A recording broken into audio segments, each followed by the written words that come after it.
Rabbi Susan Goldberg, first off, thank you for joining us. But at a time like this, I usually go to my rabbi. I think we're all looking for a place to go.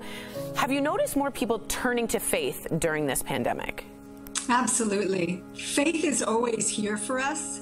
But when unexpected tragedy happens, when there is a deep crisis either in our own lives or in the world, that's when we fully see the wisdom and the strength of our faiths. On an individual level, you're used to big sermons with lots of people that you get to feed off of, meaning for you, that sort of gives you some sense of balance. How has it been now, like Zooming on a much smaller scale? How are you dealing with faith during this?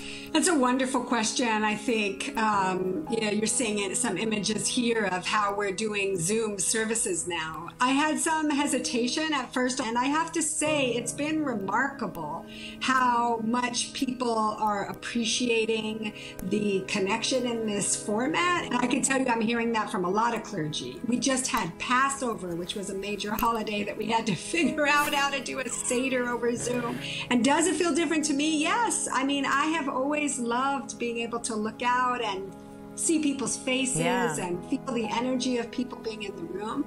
And sometimes when I'm leading a Zoom service, you know, I have to close my eyes and imagine everybody in their living rooms and in their homes connecting, lighting the Shabbat candles. Let's say I'm not religious, okay, and a lot of our viewers may not be. Is the ritual a good way to get into the spiritual connection, right? Even just lighting a candle or doing whatever ritual would do. What would you do if you're not religious to kind of have a spiritual comfort blanket right now? I think one of the key things for people is to take a daily moment of centering.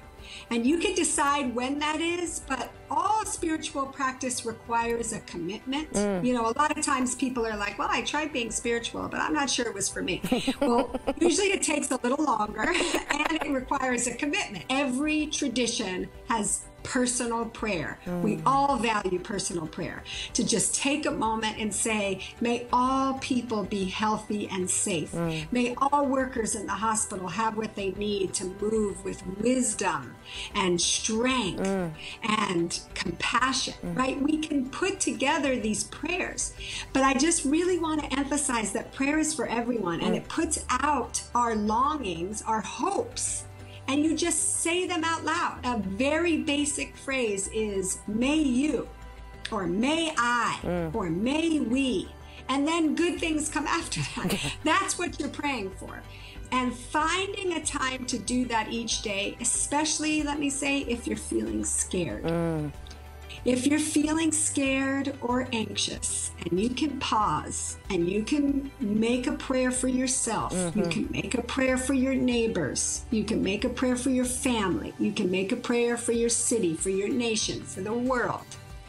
It really does something to our fear. Wow. When we can center around that which we hope for, that which we wish for, that which we pray for.